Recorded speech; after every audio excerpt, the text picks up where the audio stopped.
자, 우리는 무엇으로 놀랄까? 자, 오늘 요한복음 7장인데요. 7장 21절 말씀, 한 말씀 중심으로 봅니다. 21절 말씀 다 같이 읽습니다. 시작.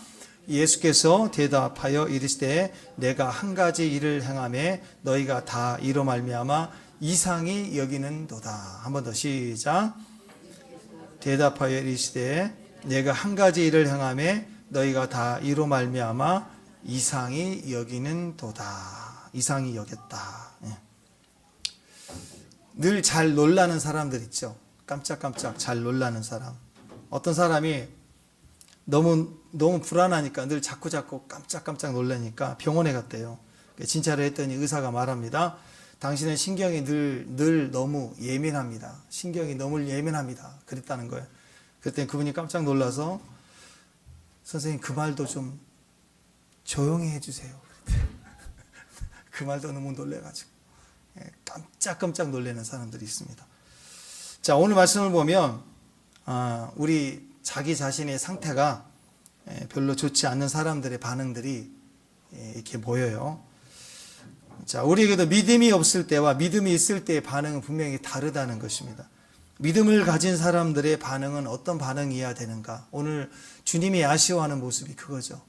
이스라엘에 대하여 그 많은 기적과 이적을 통해서 메시아임을, 그리스도임을 증명해 가시는데 기적만 보지, 떡만 보지 그 떡의 의미인 메시아로 넘어가지 못하고 그분이 과연 메시아구나 하고 놀라야 되는데 그걸로 놀라는 게 아니었다라는 거예요. 자, 그래서 믿음을 가진 사람들의 반응을 기대하시는 주님, 그러면 우리는 어떤 반응을 가져야 될까? 자, 우리에게도 상황에 따라서 상태가 안 좋은 반응이 있고 또 상태가 좋은 반응도 있지요. 그래서 어떤 상황이 벌어지면 그냥 애들처럼 막 발작할 게 아니라 항상 좋은 쪽으로, 상태가 좋은 쪽으로 자기 의지를 사용할 수 있는 거. 어렵고 어두운 힘든 상황이지만 상태가 좋은 그런 선택을 할 수 있는 거. 그게 어른이잖아요. 그렇죠? 성경에는 특별히 이것을 믿음이 있다라고 얘기를 합니다. 자, 오늘 말씀 다시 한번 볼게요. 21절. 자, 읽습니다. 시작. 예수께서 대답하여 이르시되 내가 한 가지 일을 행하매 너희가, 자, 원문의 뜻을 보면 이상히 여겼다라는 말이 다우마조라는 단어인데요. 다우마조라는 단어는 놀랬다라는 뜻이에요. 놀랬다, 깜놀이다. 자, 그러니까 예수님께서 어떤 일을 많이 하신 게 아니고 그냥 한 가지 했대요. 한 가지 했더니 스위치를 켜는 것처럼 발작했다. 너희들 그게 뭐라고 발작하니? 지금 그 얘기예요. 예수님이 하신 한 가지 일이 뭐였느냐? 그게 뭐냐? 안식일이 병자를 고쳤대요. 그러니까 이게 강조가 틀려요. 예수님은 안식일에 병자를 고쳤어요. 기적을 행했어요. 안식일에 기적을 행했어요. 근데 이 사람들은 안식일에 기적을 행했다. 안식일에 일을 했대요. 포인트가 틀려요. 그러니까 그거 하나 보고 안식일에 일했다. 하나의 생명이 기적을 얻고 삶을 얻고 인생이 변화되는 그 놀라운 일에 축하는 못하고 뭘 하느냐? 안식일에 일하였도다. 그것 가지고 막 집단적으로 발작을 하고 있는 거예요. 자, 오늘 그게 메시지입니다. 믿음이 없을 때 우리에게서 나타나는 상태가 안 좋은 반응이 뭘까? 여기서 보니까 놀래서 발작하고 이상히 여기다. 이전 개역 성경 번역에서는 괴히 여기는도다. 이렇게 표현하고 있습니다. 그러니까 놀라워하고 기뻐하는 게 아니라 놀라운 기쁨이 아니라 믿음의 기쁨으로 반응하는 게 아니라 전혀 엉뚱한 안식일에 일하였도다. 그래서 막 옷을 찢고 머리 풀었겠죠. 자, 이런 거예요. 전혀 다른 반응이었다라. 우리도 믿음이 있을 때는요, 믿음의 반응을 합니다. 믿음이 없으면 인간적 반응을 해요. 그게 우리의 모습이라는 거죠. 왜 그럴까? 결론적으로 사람이 무엇에 늘 놀라는가? 무엇에 놀라느냐가 곧 그 사람이래요. 왜 놀랄까? 놀라는 이유는 하나님 때문이 아니라 바로 내가 주인이기 때문이다. 내 주권, 내 이익에 손해보면 발작 뒤집어진다는 거예요. 자, 그러니까 우리가 언제 놀라느냐, 언제 충격을 받느냐, 내 이해관계하고 충돌이 일어났을 때, 나의 이해관계하고 충돌이 일어났을 때 그때 막 뒤집어지는 거예요, 사람들이. 아이들 보세요. 아이들에게 요즘 국제 정세가 안 좋다, 뭐 중국이 이렇다, 이번 서해에 뭐 비행기가 왔다 갔다 했다, 뭐 이런 얘기를 하면 애들이 놀래요? 애들이 안 놀래요. 근데 애들은요, 장난감 손에 있는 거 뺏어가 보세요. 난리가 납니다. 이거 내가 누가 건드렸니? 막 뒤집어지는 거예요. 집에 키우는 강아지 집안에 우환이 있다, 안 놀래요. 걱정도 안 해요. 근데 지 간식 하나 건드려 보세요. 난리래요. 주인한테도 으르렁거려. 주인한테도 으르렁거린다고. 누가 내 간식 건드렸냐고. 자, 그러니까 무슨 얘기인지 아시겠죠? 내가 놀라고 내가 충격받은 것은 다 이해관계예요. 그러니까 스스로 자기를 점검해 봐야 돼요. 나는 무엇으로 놀라는가? 그게 나예요. 그게 내 인생이 중요하기 때문에 내가 놀라는 거예요. 어떤 사람은 지금 영적으로 너무 중요한 시즌입니다. 그래서 기도해야 되는데 기도를 안 해요. 아무것도 안 해요. 보면은 막 일이 바빠서 기도 못하는 게 아니고 그냥 주님께 관심이 없는 거예요. 그래서 영적인 중요한 일이 있을 때도 그냥 덤덤해요. 그래서 기도해야 된다고 가서 직접적으로 얘기하면 그래? 그럼 그냥 말아버려요. 그래요? 그리고 말아버려요. 우리 이번에 선교 갑시다. 선교 가야 됩니다. 선교 일정 선포합니다. 뭐 이렇게 나오면 아무런 파장이 없어요. 나하고 상관없는 거지. 뭐 다음에 언젠가 가겠지. 니네 일이지 내 일이냐? 뭐 이런 식인 거예요. 아무런 관심 없어. 왜 그럴까요? 이게 소속감입니다. 이게 임재 때문에 그래요. 임재. 그래서 하나됨이 안 될 때, 소속감이 없을 때, 가족 안의 소속감, 교회 안의 소속감, 이게 하나도 내 안에 소속감이 되지 않을 때 별로 안 놀래요. 충격도 안 받아요. 근데 언제 충격받느냐? 직장생활하고 가정생활하고 교회생활할 때 언제 충격을 받느냐? 자기 이해가 침해를 당했다 생각, 내가 불이익 당했다, 내가 나만 고생하는데 힘들다, 그럴 때 뒤집어지는 거예요. 누가 지나가면서 욕 한마디 하면 난리가 나는 거죠. 그걸 못 견뎌 하는 거예요. 왜냐하면 내가 건드렸어요. 나를 건드렸대. 시방 네가 나를 건드렸냐. 여기 막 잠을 못 자는 거예요. 애들 동화책 중에요, 누가 내 머리에 똥 쌌어, 이 책이 있거든요. 옛날에 본 적 있는데 그거 재밌어요. 한번 보세요. 두더지가 아침에 일어났는데 자기 머리에 누가 똥 쌌어요. 범인 잡겠다고 두더지가 나가서 만나는 동물마다 네가 내 머리에 똥 쌌지 막 추적을 하는 거예요. 비둘기, 말, 토끼, 염소, 소, 돼지, 만나는 짐승마다 물어보고 그 짐승의 똥을 확인합니다. 내 머리에 똥과 같은가 안 똥. 범인 잡으면 본때를 보여주겠다는 거예요. 그 범인 잡겠다고 난리치는데 그 모습 동화 소리 재밌긴 해요. 똥 얘기 다 나오고 똥 방구 소리까지 체크하고 뭐 되게 재밌어요. 애들 읽어주면. 근데 그 모습 보면서 이게 내 모습이다. 하나 건들면 추적해서 박살을 내려고 꿍해가지고 막 한 달 내내 묵상해. 주의 말씀은 하루도 안 가는데 내 하나 건들면 이 똥냄새, 똥 연구하니라고 냄새, 모양, 추적, 질문, 무슨 뭐 형사도 그런 형사도 없어요.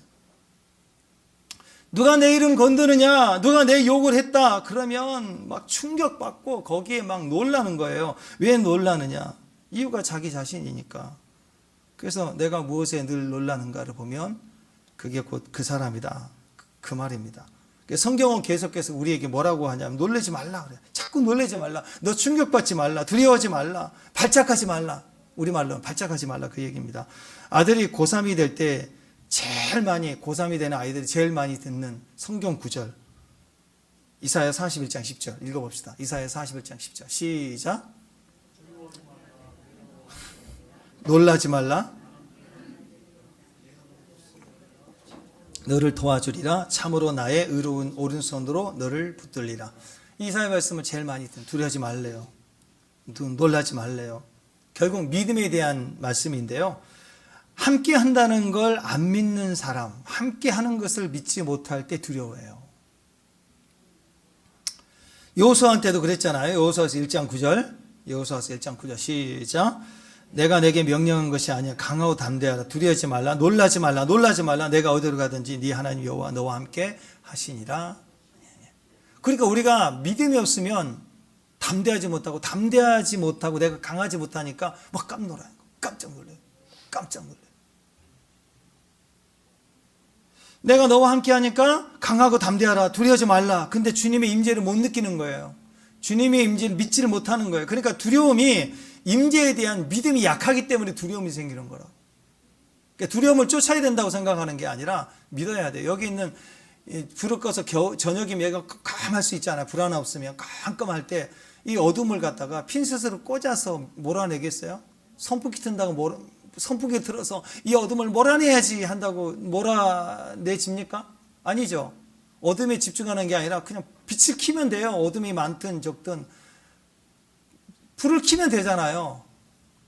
그러니까 두려움을 쫓고 놀라지 않아야지 그렇게 결단한다고 되는 게 아니라 우리 안에는 믿음에 관한 이야기죠. 하나님이 함께 하시는 것을 믿는 것, 그것이 우리를 담대하게 하고, 담대하면 자연스럽게 우리가 자유케 된다라는 것이죠. 오늘 본문에 나와 있는 유대 지도자들 보십시오. 막 발작해서 충격을 받았습니다. 뒤집어졌습니다. 그들의 본질이 뭐냐? 이 사람들의 본질이 뭐냐? 사실은 병자가 계속해서 고통당하고 있다는 걸 보고 너무 불쌍해야 되잖아요.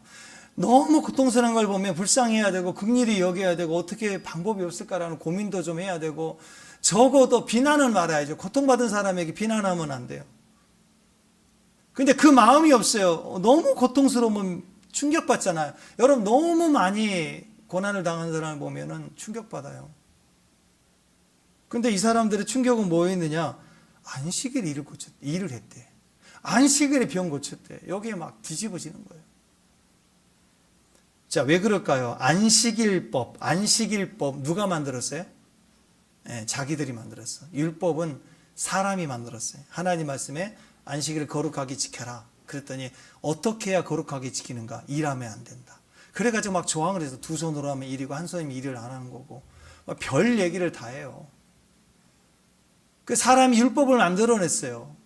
근데 예수님이 율법을 어기고 안식에 일을 했다는 거예요. 자기가 정한 율법을 깨트렸다는 거예요.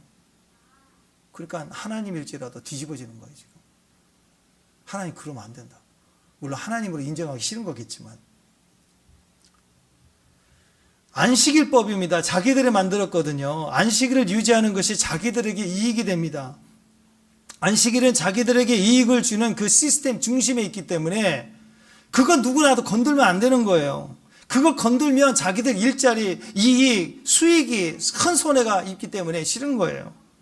그러니까 이들이 보이는 거 뭐냐? 충격받은 것은 고통받은 사람이 해방됐다, 기적을 봤다, 야, 하나님의 아들이구나, 이런 게 아니에요. 38년 동안 병자가 얼마나 고통스러웠을까? 참 위대하다, 하나님은 기적의 하나님이다, 이런 것이 아니라 우리 시스템을 왜 건드렸느냐 이거예요. 이것 때문에 난리가 나요. 누가 내 먹고 살 거리를 건드렸느냐, 여기에 충격을 받았다라는 것입니다.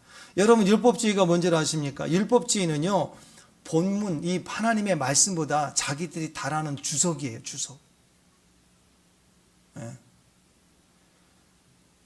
본문보다도 주석이 더 중요한 거예요. 지금 여러분, 막 서로 싸우는 사람들 보면 답답하잖아요. 예를 들어서 성경을 갖고 싸운다 그럴 때 어떤 사람은 성경 말씀을 가지고는 싸울 일이 없어요. 성경 말씀은 믿으라고 준 거잖아요. 이해하라고 준 책이 아니에요. 성경은 이해하라고 준 책이 아니고 듣고 읽고 묵상하고 아멘하고 받아들이라는, 믿으라고 준 책이에요. 아니, 약속이라고 했잖아요. 구약 신약. 여러분, 저녁에 7시에 만나서 밥을 먹자, 약속이잖아요. 지금 11시 12시 돼가는데 저녁 7시에 밥 먹자, 약속인데 그걸 믿어야 될 일이지. 누가 나한테 그 얘기를 하면 그걸 믿어야 될 일이지. 그걸 지금 어떻게 해석을 해요? 그걸 왜 해석하고 있어요? 약속은 받아들이는 거라고, 믿는 거라고.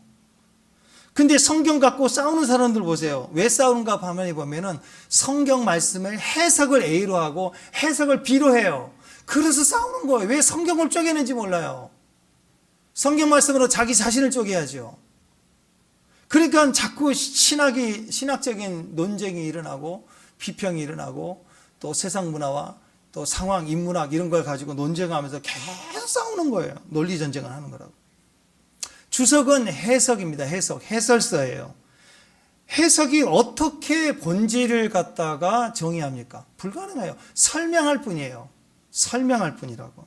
근데 성경 말씀보다 저 절대화되어 있습니다. 그래서 여러분 예전에 우리가 아는 삼위일체는 뭐예요? 삼위일체, 성부, 성자, 성령. 근데 이론은 그렇게 배우는데 실상 모든 교회들은 어떻게 믿고 있냐면 삼위일체는 성부, 성자, 성경이래요. 성령 얘기하는 거 별로 안 좋아해요. 성경 얘기는 잘 안 하고 성경 중심으로 가야 되는 성경. 맞는 것 같은데 이상해. 그래서 성령의 사역, 성령의 나타남에 대해서 뭐 악령의 역사도 있기 때문에 신비주의도 있기 때문에 분별을 해야 되겠지만 중요한 것은 그 조심스러운 그 태도 때문에 뭘 기준으로 성령을 빼버리고 성경을 박아놨어요. 성경. 모든 역사를 성경으로만 보려고 그래요. 거기에 무지가 있다라는 거죠. 근데 어떤 사람들은 예수님보다도 자기가 지지하는 정치 성향, 요즘 같은 교회 같은 경우 위기입니다. 자기가 지지하는 정치 성향을 성경 말씀보다 우선시합니다. 그게 그 시대에, 이 시대의 바리새인들하고 똑같아요. 그게 좌가 됐든 우가 됐든 그냥 자기가 옳은 거예요. 자기가 옳은 것을 왜 좌편에서 이해하지 않느냐, 왜 우편에서 이해하지 않느냐. 교회 다니는 사람끼리 좌우로 막 싸우고 있는 거예요. 그러니까 서로를 공격하고 심지어는 우리 교회에서는 왜 우를 얘기 안 하는가? 우리 교회는 왜 자를 얘기하지 않는가? 그래서 또 그 교회를 자기 교회를 공격해요. 예수 안에서 하나가 되지 못하는데 자기들 상식, 자기 기준을 가지고 하나가 되려고 뭉치는 거. 교회 안에서 예수 그리스도를 향한 중심으로 뭉치는 게 아니라 어떤 사상, 이론, 옳은 것을 가지고 뭉치고 있는 것은 암덩어리예요. 교회 정체성을 깨고 있다고. 우리는 그리스도의 사람들입니다. 기름 부음의 사람들이에요. 우리의 이론, 사상이 아니에요.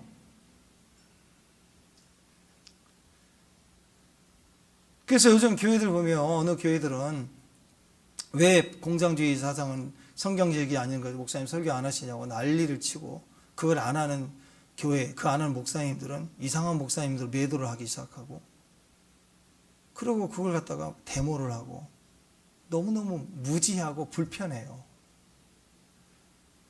그러니까 공격할 대상을 모르는 거예요, 지금. 자기 옳은 것과 맞지 않으면 무조건 공격해 되는 거예요, 막. 네. 자기 옳은 것만 맞다고 생각하는 거예요. 자기 정한 것. 좌나 우나가 중요한 게 아니라 하나님의 나라가 중요한 거 아니겠습니까? 그래서 평생 보면 그런 사람들은 그 시대를 그렇게 살아갑니다. 그래서 한번 봅시다. 그래서 목사님이 이제 온누리 교회죠. 그래서 이제는 받아들여서 공산주의는 뭐 이럽니다 하고 했다고 합시다. 그러면 그 교회가 어떻게 될까요, 이제? 어떻게 될까요? 이제는 정치 성향의 교회가 되겠죠. 우리는 영혼이 살아나야 되고 예배와 하나님의 나라에 중심을 둬야 되는 게 흐려지기 시작합니다. 영혼의 전도보다 사상에 대한 전의, 사상에 대한 공부 이런 것들이 막 목소리를 내는 사람들이 주도하기 시작해요. 목사님 설교 이거 해야 된다고 저거 해야 된다고 이제 막 그렇게 할 거 아니에요. 심각한 문제로 빠져가기 시작하죠. 그렇게 되면. 그러니까 사람들은 자기 옳은 게 다 맞는 줄 알아요. 우리는 옳은 것이 아니라 우리는 진리가 우리를 자유케 해요.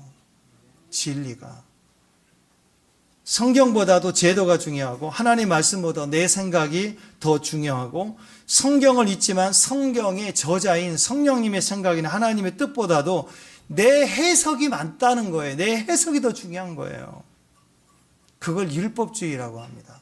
그래서 심지어 말씀의 본질인 예수님이 오셨음에도 불구하고 그 예수님을 갖다가 대적하고 죽이려고 하는 거죠. 예수님도 내가 해석한 내가 정한 율법을 넘어서면 안 되는 거예요.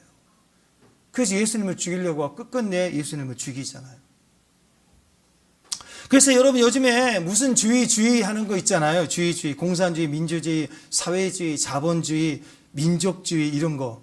특히 오늘 말씀에 율법주의. 그러니까 주의 하는 거 무슨 주의 하는 거 진짜 여러분 진짜 주의하셔야 돼요.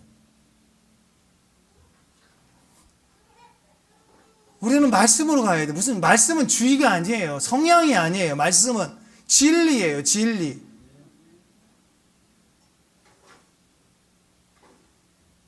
본질보다 이론, 생각, 옳고 그름 그걸 자꾸 이렇게 인정하면 본질도 비판합니다.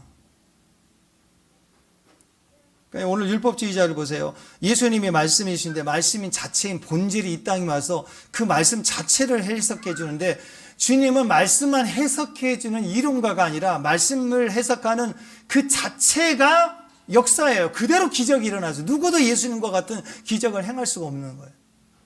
그렇게 실제로 그 역사를 확인해 주고 증거해 주는데도 불구하고 자기가 눈으로 쓰고 있는 이 율법주의로 예수님을 판단하고 인정하기 싫어했다라. 오히려 말씀을 갖다가 조롱하고 그리고 멸시했습니다. 지금 예수님이 붙잡히시기 1년 전이거든요. 이번에 초막절, 6월절 초막절 그 다음 해 주님이 6월절에 잡히시고 1년 전인데도 벌써부터 죽이려고 했다 그래서 죽이려고. 자, 오늘 예수님 가르치실 때 사람들이 그 가르침에 놀라워하는데 그 가르침을 인정하기 싫으니까 막 무시합니다. 이 사람은 배우지 아니하였거늘 어떻게 글을 아느냐? 한번 생각해 보세요. 여러분, 얼마나 업신여기고 얼마나 무시하는 말입니까? 지금 예수님은 글이 아니라 학문이고 언변, 논리 이런 거잖아요. 어떻게 이런 말씀을 가르칠 수 있을까? 학문이 대단하다. 학문이 대단하다. 자기들 말로는 이렇게 이 말씀을 이렇게 주석하고 해석할 수 있을까? 신기하다. 이렇게 얘기해야 되는데 그게 아니라 글을 아느냐? 이런 거예요. 그러니까 이건 여러분 굉장히 모욕적인 일입니다. 세상이 너가 글씨도 아니? 이런 거예요. 네가 글자도 아니? 야, 어디서 주어들은 야매로 하는구나. 야매네. 너 정통 신학은 했니? 뭐 이런 거예요.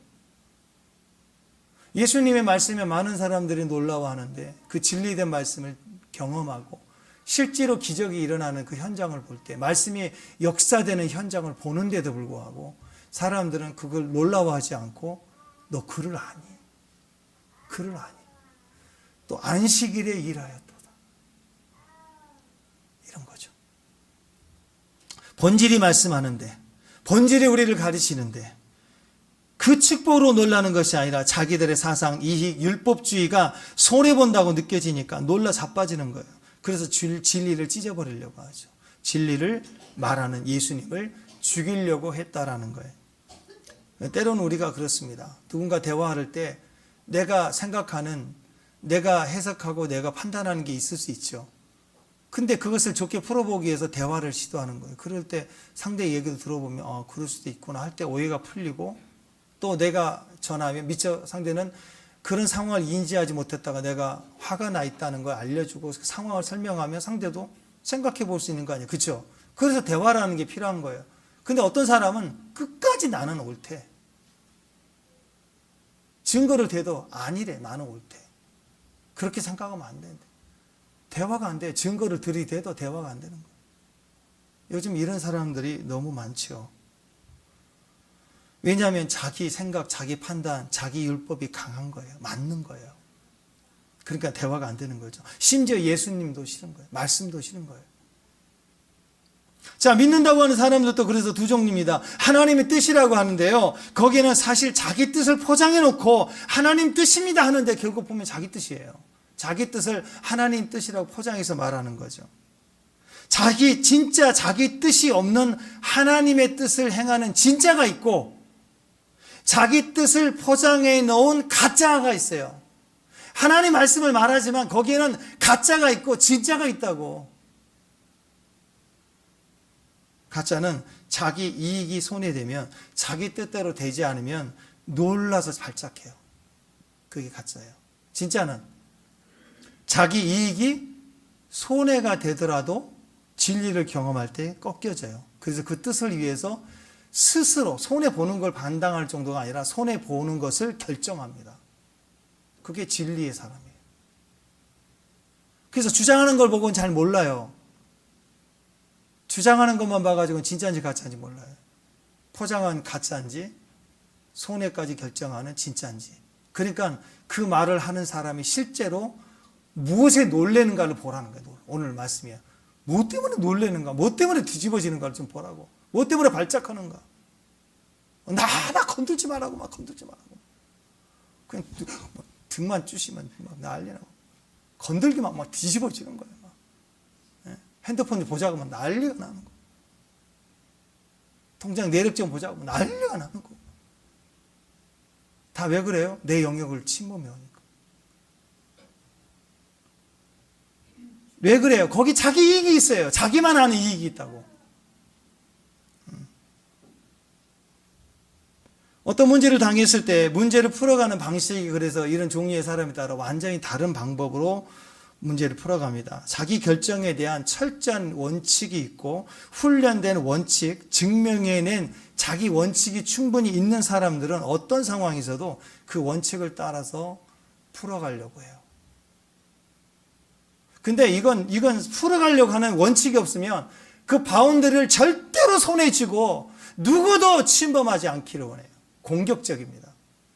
근데 그게 아니라 어떻게 풀어가야 되는가, 자기 안에 원칙 훈련되어 있거나 세워져 있지 않으면 우리는 소통에서, 관계에서, 특히 신앙에 대해서도 엉뚱한 반응을 하는 거예요. 자기 인생의 기준을 우리가 어떻게 세워가야 되는가, 어떤 원칙을 가질 수 있을까, 오늘 이 말씀인데요. 어떤 분이 그랬대요. 하나님의 영광을 구하는 것과 나의 영광을 구하는 것을 자기가 곰곰이 생각을 해봤대요. 하나님의 영광을 구하는 것과 나의 영광을 구하는 것을 딱 차이를 조사해 봤더니 쭉 정리를 해보니까 나의 영광을 구할 때는 이익이 있더래요. 이익이. 내 영광을 구할 때는 내 손에 쥐어지는 게 있더라는 거예요. 내 영광을 구하면 구할수록 내가 좀 뽀대가 난다든지, 내 돈이 좀 생긴다든지, 내 자리가 좀 마련이 된다든지, 남들한테 인기와 칭찬이 있든지, 하여튼 나에게 나의 영광을 추구할 때는 항상 내 이익이 있대요. 반면에 하나님의 영광 그랬더니 내 생각으로 보면 늘 손해더라. 이익이 아니라 손해가 되더라. 하나님 영광. 그래서 하나님 영광 그러니까 그럴 때 다 손해야.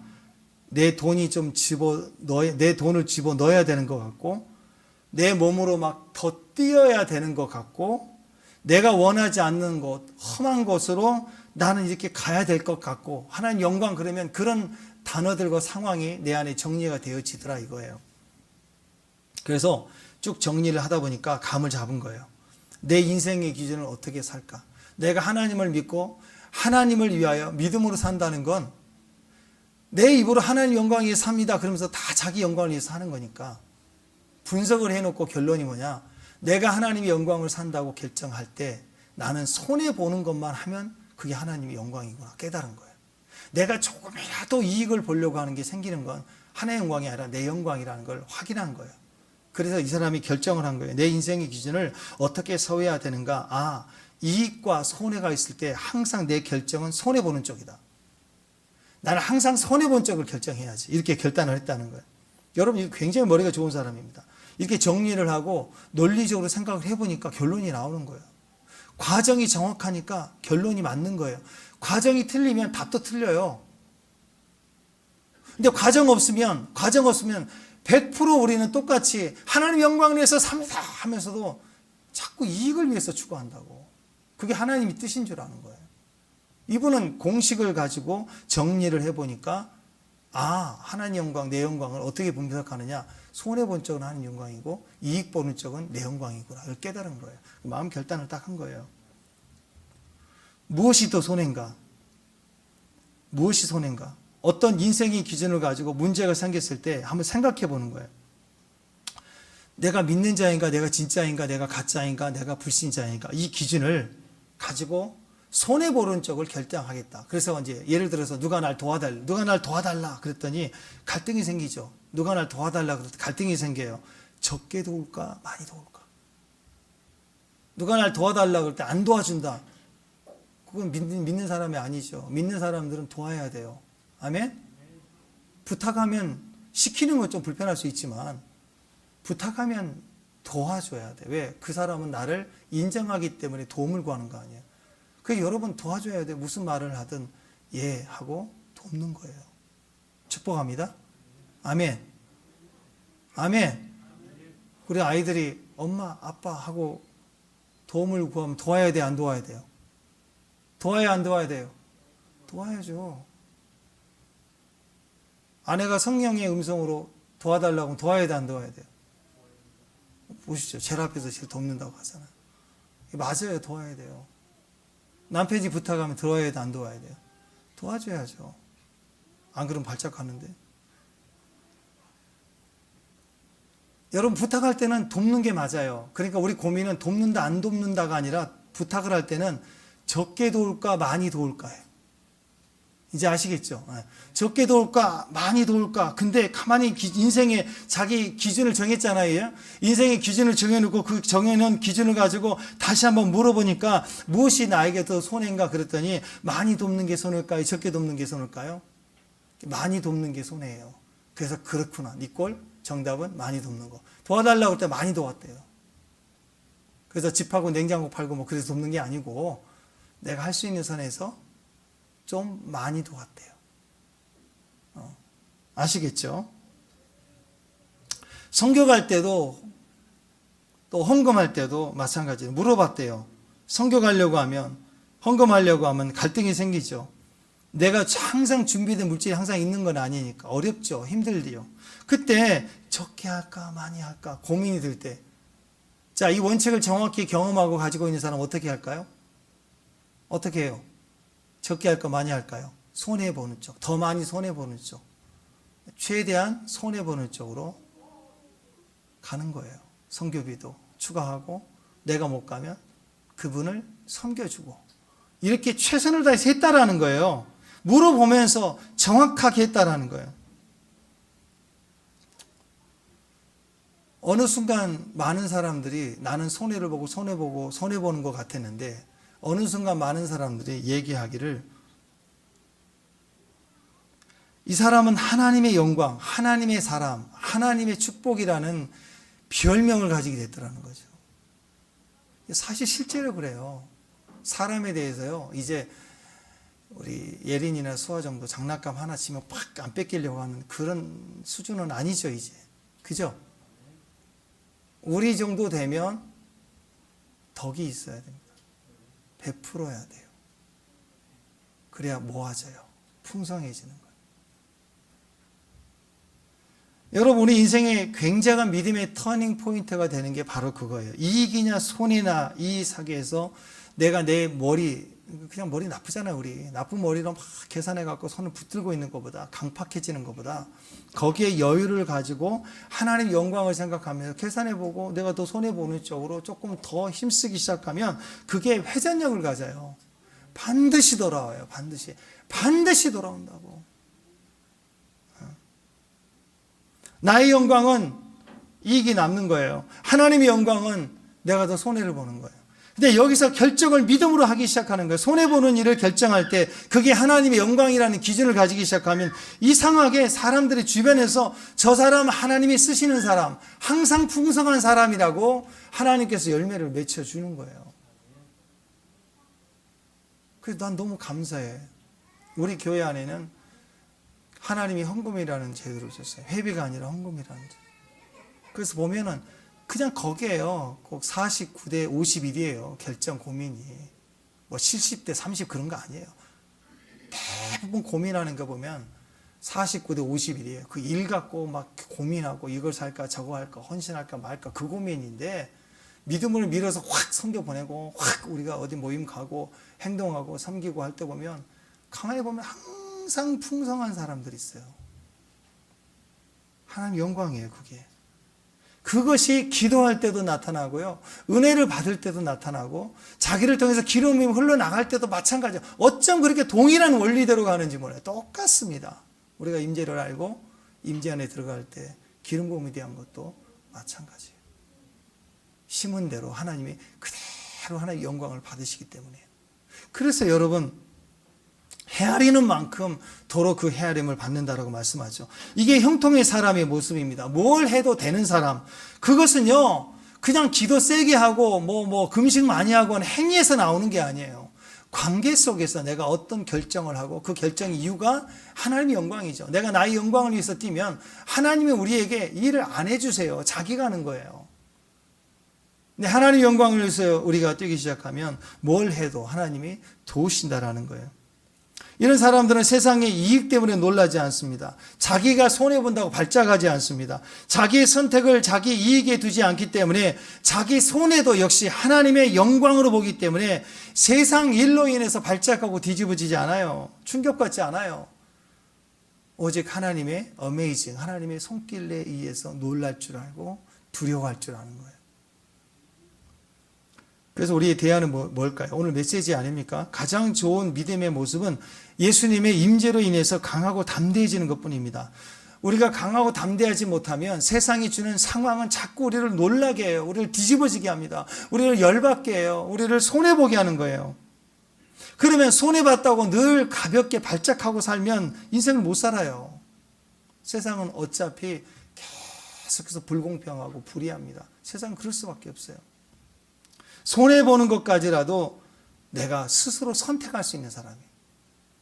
손해를 봤다고 뒤집어지고 발작하는 게 아니라 손해보는 것뿐만 아니라 손해보는 것을 믿음으로 내가 기꺼이 선택할 수 있는 것. 그게 진짜 강한 사람 아니에요? 가정에서 제일 축복이 누구예요? 축복의 통로가 누구예요? 가장 훌륭한 분이 누구예요?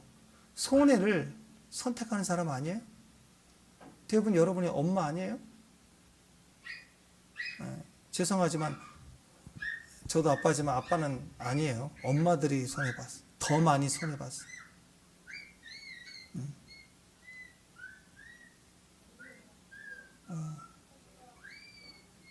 할렐루야? 우리 남자들 많이 손해보셨죠? 네, 우리 남자들은 손해를 많이 보고 살아요. 근데 우리 여자분들은 손해를 선택해서 살아요. 그건 비교할 수 없어요. 우리는 1시간 아이 보는 것도 힘들지만 하루 종일 매일 보는 거예요. 미치는 거예요. 미치는 거. 그만큼 훌륭합니다. 자, 그러니까 진짜 믿음의 행복자는 누굴까? 교회에서든 어디서든 기꺼이 손해를 선택할 수 있는 힘, 그게 강한 거예요. 세상은 계속해서 이익을 따지고 그리고 측량하고 계산해서 이 타산을 가지고 발작하면서 힘을 규합하면서 난리를 치면서 사는데 그게 끝이에요. 원수가 그렇게 하죠. 적그리스도가 그렇게 하는 거예요. 표를 받기 위해서 움직이잖아요.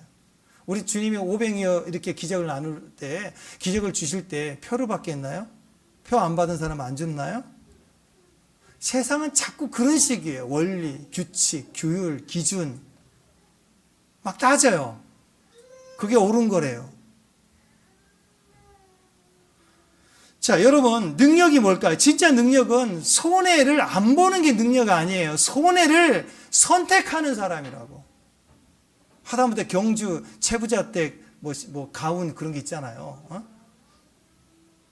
조선시대에 우리가 부자면 떵떵거리고 손해 안 보는 그런 악덕 그런 어떤 그 베니스 상인 같은 그런 어떤 부자가 아니라 부자는 뭐예요? 그 지역의 가난한 자, 굶어 죽는 자를 책임지라 하는 그런 그 가훈이 있잖아요. 무섭지 않습니까?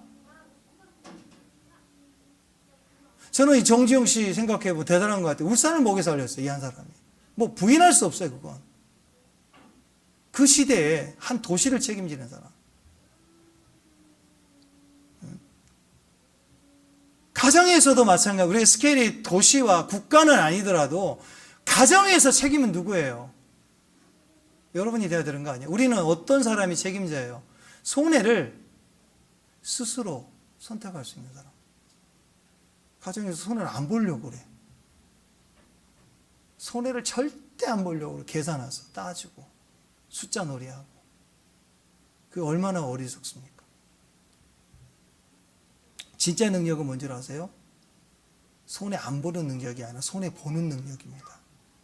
그게 힘 있는 사람들이에요. 교회도 마찬가지예요. 큰 교회나 작은 교회나 어떤 일을 할 때 움직일 때 보면 그 돈이 많이 들어가잖아요. 보면은 진짜 능력 있는 사람들 때문에 교회가 움직여요. 누군가가 희생해요. 누군가가 2배, 3배 뛰는 거예요. 보지 않게. 하나님은 얼마나 그를 기뻐하실까요? 오늘 누가복음 9장에서도 보면은요, 제자들을 파송했을 때 말씀이 똑같습니다. 제자들에게 병 고치는 능력과 권위를 주셨다고 그랬는데, 능력이 진짜 뭘까? 능력은 뭔가를 이룰 수 있는 힘, 파워가 능력인데, 하나님은 능력만 주신 게 아니라 진짜는 권세를 주셨어요. 엑수시아. 권세는 뭔지, 본질로부터 나오는 그 무엇이에요? 능력을 얻기까지는 기도의 능력, 말씀의 능력, 시간이 필요합니다. 능력은 좀 시간이 필요해요. 기름 부으면 시간이 필요해요. 오랜 시간 동안 기도해야 돼. 오랜 시간 말씀 묵상해야 돼. 말씀의 깊이 해석들이 내 안에 훈련되어져서 묵상의 깊이가 나올 때까지는 많은 시간 동안 말씀을 고민하고 묵상하고 질문해가는 시간들이 필요한 거예요. 그렇지만 엑소시아는 권세는 즉각적입니다.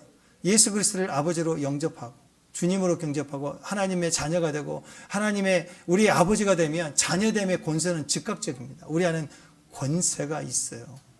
하나님 능력뿐만 아니라 권세를 주셨습니다. 권세는 나의 뒤에 계시는 하나님이에요. 그래서 어떤 사람이 권위 있게 일한다, 그 말은 하나님의 임재 속에서 임한다. 주님이 내 뒤에 계셔요. 나와 함께하고 계시니까 내가 일을 하는 거예요. 그게 권세예요. 권세. 임재는 가장 강력한 우리의 권세를 주는. 그래서 모든 성경에 나오는 권위라고 하는 말은 전부 다 임재라고 표현하면 맞아요. 임마누엘, 하나님 나와 함께 하신다. 그러면 우리에게 권세가 나타나요. 권세. 할렐루야. 즉각적입니다. 기도의 힘은 좀 시간이 필요해요. 임재 안에서 기도해야 돼요. 임재 안에서 사역해야 돼요. 임재 안에서 기름 부음이 내 안에 증가되는 시간들이 더 필요합니다. 그러나 권세는 임재 안에서 즉각적인 거예요. 즉각적인 거예요. 아니, 요즘 여자 경찰들 많잖아요. 능력은 부족할 수 있어요. 여자분이시니까. 무술도 연말해야 되고 막 그렇잖아. 그죠? 범인을 잡으려면. 근데 경찰이 되는 순간 뭐는 있어요? 네, 권세가 있어요. 바로 잡을 수 있는 권세가 있다고. 우리에게도 마찬가지입니다. 그래서 여호수아에게 강조했던 건 뭐냐면, 내가 너에게 군대 보내줄게. 내가 너에게 천사 보내줄게. 그렇게 얘기하신 게 아니고 어떻게 얘기하느냐. 여호수아 1장 5절. 자, 읽습니다. 5절 시작.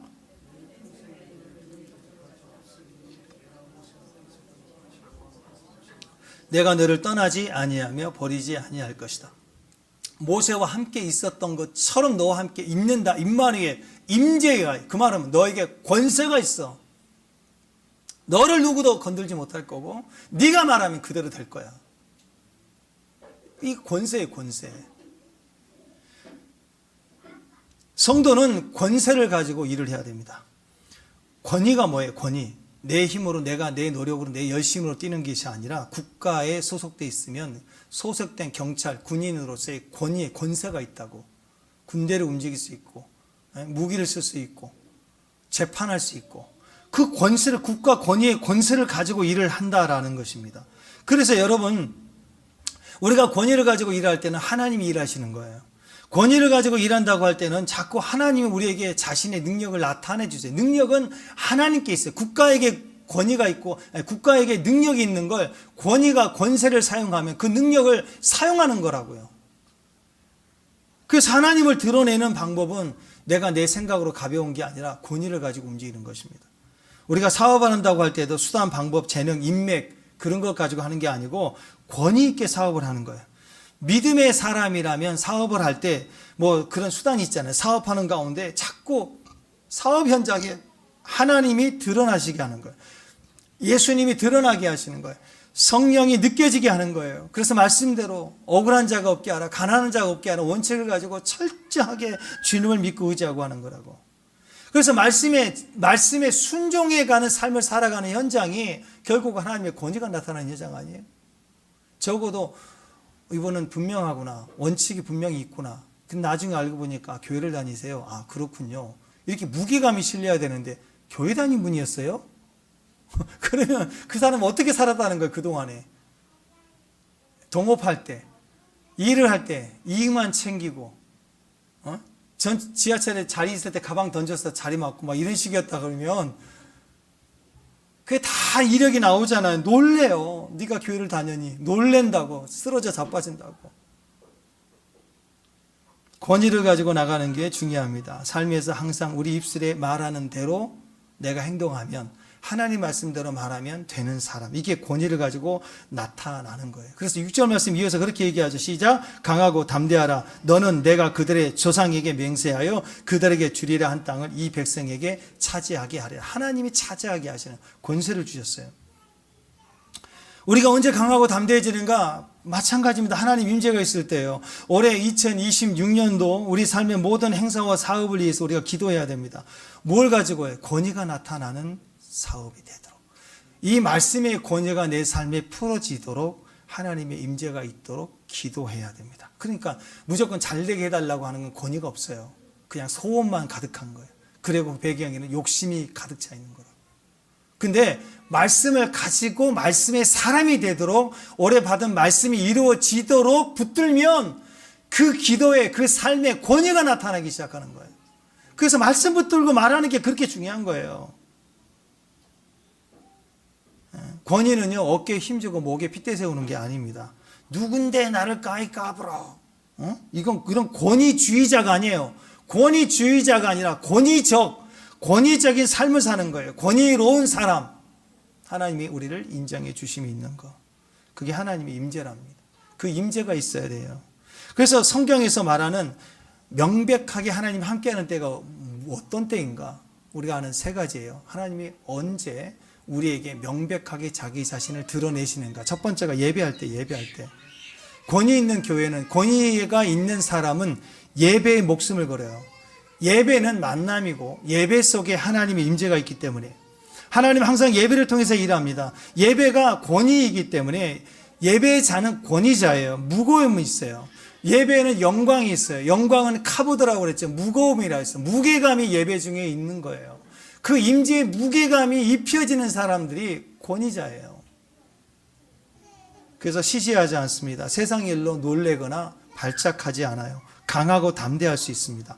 그래서 여러분, 예배를 떠난 사람들을 보십시오. 비참해집니다. 돈 몇 푼 때문에 예배를 떠나고 성공했다고 하는데, 성공하는 걸 보면은 성공했다고 하는 손에 쥐는 걸 못 버려요. 그거 꽉 쥐고 돈, 이익, 그거 안 놓치려고 계속 두려워하다가 나중에 보면 부들부들 떨어요. 돈 몇 푼 때문에 부들부들 떨어요. 아무것도 못해요. 숫자만 가지고 놀아요.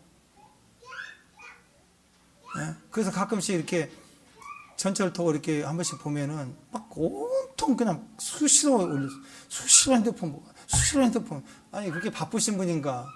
뭐 차라리 영화를 보거나 게임을 하는 사람 이해가 되는데, 자꾸 막 그렇게 보면은 대부분 그래프 보고 있어요. 코인이나 뭐 주식, 뭐 그냥 5분, 10분 간격으로 떠보고, 뭐 결정도 못 하면서, 오늘 다 팔라고 하면 팔지도 못하면서 또 보고, 거기에 뭐 얘기하다가 또 보면 그래프를 보고 있어요. 그래프를. 부들부들 떨어요. 손에 안 보려고. 모든 게 계산. 이렇게 살면요, 세상 말로 삼류예요. 팔푼이에요. 가장 축복의 사람, 소중한 사람, 나에게 귀한 사람들 앞에 있으면서 얼굴 볼 시간이 없는 거예요. 이거 보느라. 또 하나, 하나님의 임재가 어디에 있어요? 기도할 때 있어요. 권위로 일한다는 것은 자기 힘으로 뛰는 게 아니에요. 자기 정보로 뛰는 게 아니에요. 그래서 기도하는 거예요. 기도하면 하나님의 무게감이 일을 하기 시작해요. 주일날 주방 한번 일찍 가보세요. 일찍 와서. 우리 교회는 주방이 여건이 좀 부족하고 적잖아요. 근데 보면은 교회는 부족한데 주방에 권위가 느껴질 때가 있어요. 주방의 권위가. 주방장님, 권사님이 목에 힘이 세고 몽둥이 하나 들고 있어서 무서운 게 아니고, 거기에 권위가 있다고. 왜? 하나님 함께 하심이 있는 거예요. 주방인데, 그쵸? 주방이죠. 주님의 방. 주방이니까 권위자는 주님밖에 없는 거예요. 주방에. 그래서 예찬하고 섬기고 준비하고 설거지하고 이런 거 보면은 보니까 기도하는 것 같아. 우리 진수인 권사님 설거지할 때 보면은 막 하면 기도하는 것 같아. 막 방을 라다다다다다다 하는 것 같아. 쉬지를 안 하고 막 다다닥. 그래서 막 휴거의 모습을 보는 것 같아요. 1260일 동안 예언하는 사람처럼 막 설거지를 하는 거예요. 우리 김현양 권사님은 안 보여요. 막 공중부양하는 것 같아요. 여기 있다가 저기 있다가 뭐 1층에 와 있다 어디 갔냐면 또 주방에 가 있고 막 공중부양하는 것 같아요. 그런 것들이 다 뭐예요, 거기에? 거기에 권위적인 거예요. 권위주의가 아니라 뭔가 무게감이 있어요. 물어보고 시키고 왜 그걸 하느냐, 누구는 없냐, 권사님 이거 좀 해주세요. 누구는 어디 갔대, 막 이러면서. 우리 교회는 그런 거 없어요. 그냥 알아서 동해 번쩍 서해 번쩍 알아서 누가 나서서 하면 뒤에서 이거 해주고. 그러니까 일이 다 보니까 다 헌신이고 섬기는, 손해를 보는 일을 막 서로 손해를 보려고 해요. 다 그게 무게감이 있어요. 무게감이. 우리가 많이 배운 사람들도 아닌데 말할 때 보면 언어에 권위가 있어요. 큐티 나눌 때 권위가 있대요. 왜요? 섬김을 통해서 자꾸 예수님이 드러나니까 그 언어에 예수님이 느껴지는 거예요. 임재가 느껴지는 거라고. 그러니까 그런 분들의 삶은 가벼울 수가 없어요. 무겁습니다. 예수님의 말씀이 나오니까 무거운 거예요. 내 얘기를 하는 거 한두 번이 좋죠. 계속 얘기해 보세요. 누가 내 얘기하는 거 좋아하겠어요. 근데 말씀을 말하고 주님이 내 삶에 있는 흔적들을 나누면 무게감이 생긴다고. 무거워요. 우리 교회 우리 성도들의 모습도 그렇지만 가끔씩 새롭게 하셔서 이런 간증하는 거 보면 진짜 고난의 삶을 살아가는 그분들의 이야기 속에 그때 만난 주님들이 주님의 모습들이, 단어들이, 음성들이 나오잖아요. 그러니까 그분들의 고난이 무게가 있는 거라고. 근데 고상한 얘기 누가 듣고 싶어요? 근데 고상한 얘기를 또 하고, 그 다음에 또 고상한 얘기하고, 고상한 얘기하고, 누가 듣고 싶어요? 듣고 싶지 않죠. 근데 그 고생 속에 짊어졌던 말씀이 나오는 거예요. 그게 나눠지니까 간증은 들으면 들을수록 힘이 나요. 막. 임재가 느껴져요, 우리 안에. 우리는 말씀을 읽고 그 말씀대로 순종하니까 주변 사람들은 성경을 읽지 않지만 우리는 말씀을 듣고 움직이니까 우리가 그 주변 사람들은 성경을 읽지 않지만 우리가 행동하고 말하는 걸 통해서 성경을 읽는 거예요. 우리는 우리의 생각대로 움직이지 않아요. 말씀대로 움직이니까. 우리가 행동하고 말하는 걸 듣는 것은 그분들은 성경을 읽는 것처럼 하나님을 경험하는 거예요. 예수님 자체가 그랬죠. 요한복음 7장 15절에 보면 유대인들이 놀라서 여기에 이르되 이 사람 배우지 아니하였거늘 어떻게 글을 하느냐? 어떻게 글을 하느냐? 예수님 무시했다고. 배우지도 않고 어떻게 저렇게 가르치느냐? 그 정도가 아니라 글자를 네가 아느냐? 이렇게 얘기했다고. 그때 예수님이 뭐라고 그랬어요? 16절 시작. 나를 보내신 이의 것이다. 내가 얘기하는 게 아니야. 나는 말씀이 말하는 걸 말하는 사람이야. 그러니까 말씀이 말하는 대로 이루어진 걸 보는 사람이야. 내 힘이 아니야. 내 뜻이 아니야. 아버지 뜻이. 그 권위가 있다는 걸 얘기하잖아. 내가 내 것을 가지고 증거하는 것이 아니라 보내신 자를 증거하는 것이다. 이게 권위가 있는 겁니다. 우리 믿음의 수준이 어리고 어린아이와 같다 할지라도 우리가 권위로울 수 있는 이유가 뭘까요? 내 뜻대로 살지 않고 말씀대로 살기 때문에 그래요. 보내심을 받은 자로서 보내주신 말씀을 증거하니까 권위가 생기는 거라고. 그래서 교회가 권위가 있으려면 우리 성도들 입에서 말씀이 나와야 돼요. 기도가 그래서 소원을 말하는 게 아니라 말씀을 말하는 게 기도예요. 그래서 성경 들고 내 주신 말씀, 오래 받은 말씀, 내가 정한 오늘 하나님 뜻 말씀을 가지고 계속 말씀을 말하고 말씀. 이 말씀이 오늘 여기에 응답되게 하소. 이 말씀대로 될지어다. 이 말씀대로 됩니다. 이게 기도예요, 우리. 성황당 기도가 아닙니다. 소원 말하는 게 아니에요. 자판기 기도가 아닙니다. 예수 능력 끌어내서 뭔가 원하는 결과 얻어내는 게 우리 기도 아닙니다. 우리 말씀대로 구하고 말씀대로 살면 말씀대로 우리에게 더해 주시고 응답이 되는 거예요. 아멘? 그래서 풍성해지는 거라고. 만약 우리 욕심대로 내가 원하는 것만 하라 그러면 우리는 이 쥐꼬리만한 이 편협되고 제한된 생각 안에서만 평생 구하는 게 요 뺑뺑거리는 거 아니에요.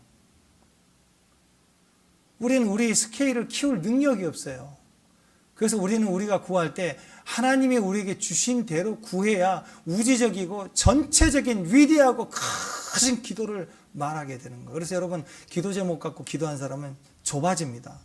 근데 방언을 가지고 기도하면 내가 알지 못하는 나라를 부를 것이며 아멘? 네가 알지 못하는 사람이 너에게 달려와요. 막 기도 속에요. 달려와요. 우리를 도우라 하고 기도 속에 성교가 열리고 이거 출입이 된다고 물건이 오고 빛이 오고 그럼 그 일이 이루어지는 거예요. 그래서 여러분 방언을 해야 돼요. 우리 생각에 제한된 기도 제목이 아니라 하나님이 내게 주시는 그분의 말씀을 가지고 기도하는 거. 아멘? 세 번째가 선교입니다. 선교는 땅끝까지 복음을 증거하는 거. 그때 주님이 가장 강력하게 우리와 또 함께 해주신대요. 선교하는 거예요. 구제하고 봉사하고 움직이는 거예요. 서로 놓고 기도하는 거라고. 아멘? 마태복음 28장 20절 있습니다. 시작. 분부한 모든 것을 가르쳐 지키게 하라. 볼지어다 내가 세상 끝날까지 너희와 항상 함께 있으리라 하시니라. 이 세상 끝날까지 내가 너와 함께 한다. 언제 하나님 이제 가장 강력한 줄 아세요? 예배할 때. 두 번째, 기도할 때. 세 번째, 선교할 때. 선교해야 돼요. 그럼 돈도 줄어들고요. 걱정도 되고요. 약해진 것 같죠? 근데 강해져요. 풍성해져 있어요. 달라져 있어요. 이 땅에 갔다 오고 나면 뭔가 변화가 돼 있어요. 바뀌어 있다고. 그래서 가는 거예요. 그래서 평생 우리는 새가지 하는 거예요. 언제 하나님이 있는가? 우리가 선교할 때입니다. 언제 우리가 어떻게 살아가야 되는가? 하나님이 함께하는 것만 골라서 하는 거예요. 하나님이 우리에게 함께하는 게 많지만 성경에서 가장 본질적으로 우리의 사명과 연결되어 있는 세 가지를 우리는 정해서 가지고 있죠. 첫 번째, 하나님이 임재하시는 것만 골라서 하겠다고 세 가지는 기본으로 해야 돼. 첫 번째, 예배. 두 번째, 기도. 세 번째, 선교. 이건 뭐 절대적으로 하나님 늘 함께 하십니다.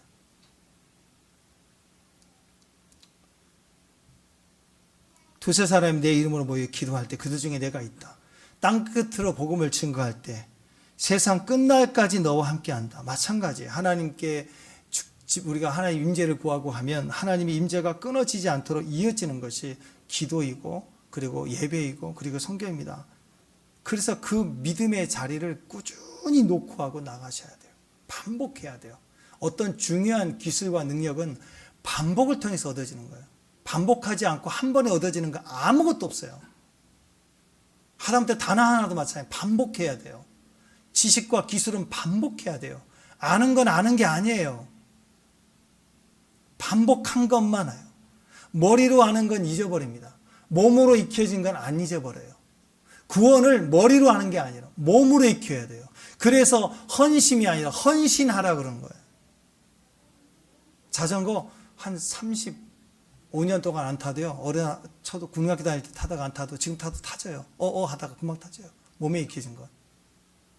근데 중학교 1학년 때 단어 암송한 것 지금 잊어버리는 사람 많을걸요 아마. 머리로 하는 건 다 잊어버려요. 신앙은 몸으로 하는 거예요. 사업을 한다는 것도 마찬가지입니다. 사업한다 그러면 사람은 다 목이 좋아야 된다. 인테리어가 뭐 요즘 인테리어로 바꿔야 된다. 물론 도움이 되겠죠. 전략가들은 다 그런 얘기를 해요. 그런데 아닙니다. 권위로운 사업체가 되는 거예요. 권위로운 사업체.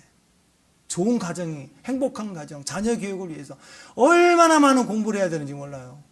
물론 다 도움이 됩니다. 근데 어떤 가정이 돼야 돼요? 하나님의 권위로운 가정, 무게가 있는 가정, 하나님 중심의 가정. 그게 중요한 거예요. 교회가 요즘 왜 힘이 없는가? 교회 전략 갖다 난리를 치며 막 세미나 오라고 난립니다. 지금 와야 되는데 교회가 살아야 되는데 가면은 뭐 우리 교회가 부흥할 것 같아요. 막 그런 전단지를 보내요. 막. 근데 그런데 가면 막 다들 주장하는 게 달라. 입구에서부터 목사님 교회 음향 바꿔야 부흥합니다. 교회 외벽을 바꿔야 되는데 대리석을 다 바꿔야 되는데 부흥합니다.부터 시작해서 별게 다 와요. 음식마저 바꿔야 됩니다. 그래서 급식으로 바꾸시지요. 요즘 성도들 힘들어서 안 옵니다. 봉사를 하면 설거지 안 한대. 그러니까 급식을 하는 게 맞다. 시세에 맞다. 가격 대비 쌉니다. 하여튼 교회를 위한 부흥을 위한 많은 전략가들이 막 뭉쳐갖고 얘기를 하는데 무슨 시장 같아요. 너무 복잡해요. 저는 아니라고 생각해요. 물론 그렇게 노력하는 것도 중요하지만 제일 중요한 부흥은 어디 있을까요? 하나님의 권위로운 예배, 무게감 있는 기도. 할렐루야? 팔짝에서 막 뒤집어지는 일이 없어요. 하나님 무게감으로 움직일 수 있는 그 교회. 창세기 요셉 보십시오. 요셉이 강했잖아요. 요셉은 노예였어요. 노예. 비록 신부는 노예였지만 형통한 자가 되었다라고 하지 않습니까? 그 이유는 뭐예요? 하나님이 그와 함께 하셨다라요. 그 함께 하시면 그 주인들이 보게 했다요. 그러니까 그 주인들이 주인이고 요셉은 노예였지만 하나님이 함께 하시는 걸 보여주니까 권위를 가졌어요. 권위를. 그래서 노예는 노예인데 권위가 있는 노예였어요. 아무도 손을 못 댔어요. 권위 있는 노예. 신분만 노예이지 노예 같지도 않았어요. 우리는 왕이 아니에요. 근데 왕 같은 제사장이래요. 정복한대요. 말하면 오라 그러면 오고 가라면 간대요. 뉘에 죄든 사하면 사해진대요. 그 능력이 교회에 있대요. 하나님 자녀가 되는 권세가 있대요. 근데 왜 그 권세를 안 사용해요? 권위자는 권세를 사용할수록 강해집니다. 어떤 권위의 자리에 많은 권한을 줬는데 가만히 임기 끝나면 교도소 가기 싫으니까 아무것도 안 해야지. 가만히 그건 악한 거죠. 그죠? 권위를 사용할수록 위대해지고 강해지는 거예요. 근데 그 권위는 내 능력이 아니기 때문에 내 마음대로 사용하면 안 돼요. 철저히 기준에 의해서 권한을 제한하는 그 룰을 따라서 법칙을 따라서 마음껏 사용해도 괜찮아요. 임기기간 동안에. 우리는 불의한 정직이지만 이 땅에 하나님 허락하신 기간 동안 하늘의 권세를 가졌습니다. 아멘? 그 자녀의 권세를 사용하라는 거예요. 권위 있는 노예 괜찮아요. 오히려 그 집안을 다 좌지우지했어요. 누구도 손대지 않았어요. 총리가 되었을 때 애굽의 총리가 아니었어요. 그는 하나님이 함께하는 총리였어요. 그 어떤 사람보다 권위가 있는 총리였다고. 바로가 손을 못 대요. 그러니까 나라가 문제 해결이 되고 그 당대의 온 세상이 다 흉년으로 들어갔을 때 풍년의 기억을 가지고 흉년을 다 이겨내서 오히려 애굽을 가장 강대국으로 부유하게 만들어내는 일을 하잖아요. 그 한 사람이. 뭐가 있었어요? 권위가 있었어요. 이건 사람이 할 수 있는 일이 아닙니다. 우리에게 믿음이 있어야 돼요. 권위가 역사할 거예요. 성도는 그래서 함부로 놀래면 안 돼요. 오늘부터 막 깜놀하지 마세요. 충격받지 마세요. 그건 믿음이 없다는 표시입니다. 나는 죽고 날마다 내가 또 죽고 그러면 아버지가 살고 그리스도가 살고 내가 아니라 그리스도니까 그리스도가 자꾸 더 살아가는 거예요. 내가 낮아질수록 위대해지고 내가 죽으면 더 하나님이 높아지시는 거예요. 우리는 그 길을 가는 사람들입니다. 그것을 다른 말로 영광이라고 해요. 자, 오늘 18절 말씀이에요. 자, 시작. 스스로 말하는 자는 자기 영광만 구하되 보내신 이의 영광을 구하는 자는 참되니 그 속에 불의가 없다. 예수님 자체가 하나님이시고 무엇이든지 스스로 말씀하실 수 있지만 그분은 스스로 말하지 않았다. 스스로 말하면 자기 영광을 드러내니까. 근데 그분은 보내신 이의 영광을 구하고 전했다. 우리도 그 법칙이 필요하지 않겠어? 우리가 언제 권위로워집니까? 언제 강력해집니까? 내 얘기하는 게 아니라 주님 얘기를 하기 시작하는 거예요. 스포츠 선수들 보면은 선수들은요 아마와 프로로 나눠요. 위대한 한 선수도 그 선수 일대기를 보면 아마와 프로식으로 딱 나눠집니다. 신앙생활은 무겁게 하는 거예요. 가볍게 하는 게 아니죠. 우리 신앙생활에도 프로로 나눠져야 돼요. 그냥 발작하고 뛰고 그냥 아마추어 같이 막 깐죽거리고 프로는 프로페셔널이잖아요. 그래서 돈 때문에 막 뛰지는 않아요. 프로로 계약하는 순간 아마 때와 달리 프로의 기준이 물질이기 때문에 물질로 계약해서 물질로 시작하는 것 같지만 안 그래요. 진짜 프로 선수들은 물질을 초월합니다. 진짜 프로가 되면 돈 걱정 안 해요. 프로 선수 중에 위대한 프로 선수 중에 돈 걱정하고 있는 선수 있나요? 없어요. 손흥민 선수 보세요. 돈 걱정 하나요? 돈 걱정 안 해요. 그분은 막 쓰더라고. 막 누가 아프다 그러면 막 보내고 돈 때문에 계산 하지 않더라고. 돈이 문제가 아닌 거죠. 돈 때문에 지금 LAFC 가는 거 돈 때문에 간 게 아니에요. 미국 리그 누가 거기를 갑니까? 근데 거기 갔잖아요. 왜? 자기 돈 때문이 아니래요. 자기 가치, 자기 어떤 사명, 뭔가 자기가 이루고 싶은 이야기가 있어서 간 거 아니에요? 만약에 돈 때문이라면 그렇게 호날두가 오라는 가 있는 그 사우디에서 그렇게 손흥민 오라고 그래도 안 가잖아요. 돈 때문에 갔으면 거기 갔죠. 돈 더 벌라고. 진짜 프로기 때문에 그래요. 우리가 예수 믿어도 마찬가지입니다. 제대로 믿으면요 돈 문제가 아니에요. 이익, 손해, 계산적으로 사는 거 이제 그만합시다. 세상에 어떤 사람들은 자기 가족도 계산해요. 애 먹이는 것도 계산해요. 물론 없어서, 정말 없을 때, 실업을 당했을 때, 아플 때는 계산할 수 있겠죠. 그걸 얘기하는 거 아니에요? 오해하지 마세요. 네. 딸기가 직장에서 잘릴 때 그게 딸기 시럽이라며요. 딸기 시럽. 축복합니다. 그런 어려운 상황 말고 보통적일 때, 넉넉한데, 충만한데, 근데 자기 가족한테도 계산하고 이익을 따지고, 그럼 옆에서 그냥 머리를 다 뽑아버리고 싶어요. 확 뽑아버리고 싶어요. 아니, 가족인데 사랑 앞에서 뭘 계산해요? 애가 물에 빠지면 계산해요? 뛰어들까 말까?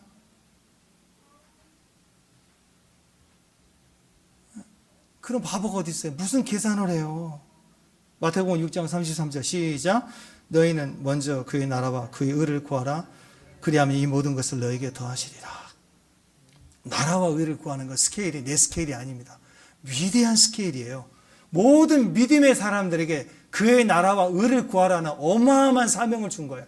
그런데 우리는 기도 중에 한 번이라도 나라와 그의 의를 구한 적이 있습니까? 기도도 잘 안 하지만 하는 건 내용이 전부 내 이익 그거 몇 개 아니잖아요. 근데 하나님은 외초에 우리를 기도로 부르실 때 그의 나라와 의라는 엄청난 스케일을 우리에게 기도 제목으로 부르신 거예요. 그 말은 뭐예요? 우리가 그런 존재라는 거예요. 우리가 그렇게 기도할 때 하나님은 그때 공급을 어떻게 하시는가? 여러분, 내 가정 하나 돌려주세요가 아니라 이 나라와 하나님 나라와 의를 위해서 기도한다. 열방을 위해서 기도한다. 열방을 먹이 살릴 만큼의 힘과 능력과 물질이 필요하잖아요. 그러니까 그걸 구하면 그걸 주신다는 뜻이에요. 스케일을 키워야 돼요. 프로에게는요, 돈 때문에 뛰는 거 아닙니다. 그 가치와 자기의 비전을 가지고 뛰면 진짜 프로 선수는 더 많은 돈들이 막 따라와요. 이 모든 것들은 덤으로 주는 인생이죠. 위대해지지 않습니까? 아마추어는 일단 말이 많아요. 아마추어들은 자기가 다 옳아요. 따박따박 따지고 이 팀은 이 클럽은 뭐가 나쁘고 뭐 지원이 안 되고 맨날 주급은 안 올려주고 다 이게 아마추어 같은 스타일이에요. 저는 손흥민 선수를 보면서 토트넘에서 있을 때 한 번도 주급이 어떻고 이걸 해본 적이 없더라고. 그거 우리가 막 난리를 칠 것뿐이지. 한결같이 미련하도록 그 일을 하는 거 보면서 참 대단한 선수다 그런 생각을 했습니다. 그걸 보면서 제가 뭘 배웠느냐? 아, 프로는 그런 거구나. 프로는 경기의 책임에 누구 때문에 누가 나를 공을 안 줬고 감독이 전술은 나를 맨날 그냥 노예로 쓰고 그런 게 아니라 꿈을 위해서 뛰는 거예요. 꿈을 위해서. 자기가 책임지고. 그러니까 이래서 안 된다, 저래서 못한다, 이게 맞다, 저게 틀리다. 그렇게 뛰는 아마추어가 아니더라라는 거예요. 끝까지 자기 기준으로 플레이를 하는 거예요. 우리 신앙생활에 꼭 이런 게 필요한 것 같습니다. 아마추어로 믿는 사람 말고, 처음에는 옳고 그러고 교회는 이래야 된다, 이게 맞는 거다, 저렇게 하는 게 맞지 않는가, 이론과 생각이 많고 또박또박 자기 생각이 많은 것 같은데 갈수록 보면 이런 사람들은요, 신앙 안에서는 바보가 됩니다. 아무것도 아닌 작은 문제 때문에 그거 하나 걸려갖고 아무것도 못하는 바보 벌벌 떨고 있어요. 사무엘상 25장에 보면은 마온 사람 나발이 나와요. 나발 이름도 좀 별로 안 좋죠. 나발 이름의 뜻이 어리석었다. 풀이에요. 풀 어리석다. 바보. 이 사람의 특징은 지밖에 몰라. 자기밖에. 추수 때가 돼서 돈 좀 생기니까 기껏 도와줬던 다윗을 갖다가 갑질하고 멸시합니다. 네 누구냐? 멸시합니다. 그래서 결국 심판을 불러오죠. 그래서 다윗이 용사를 끌고 가서 다 죽이려고 그랬더니 아비가일이 그 앞에 심판을 막아서서 집안을 구해요. 누가 프로예요? 아비가일 프로라고. 이 바보 나발 같은 사람 보세요. 망합니다. 나중에 아비가일이 다 일 끝나고 나서 자기 남편한테 가가지고 나발 그러면서 우리 집안이 지금 다 죽게 생겼어. 다윗이 왔다가 죽이려고 진멸하고 왔는데 다 해결됐어. 그냥 그 얘기만 했다고 쓰러져 버렸어요. 발작했어요. 성경에는 뭐라고 얘기했는지 아세요? 낙담하여 몸이 돌같이 되었다. 저는 안 걸린 것 같아요. 팍! 그러니까 10일 동안 끙끙 앓다가 죽어버렸어요. 아니 해결된 걸 얘기해 주는데도 놀래가지고 이렇게 놀려면 살겠어요? 우리가? 전쟁 난다, 뭐 한다, 뭐 팍 이렇게 살겠어요? 이렇게? 돌같이 굳어질 거예요? 우리 믿는 사람들입니다. 우리는 이렇게 놀래는 사람들이 아니에요.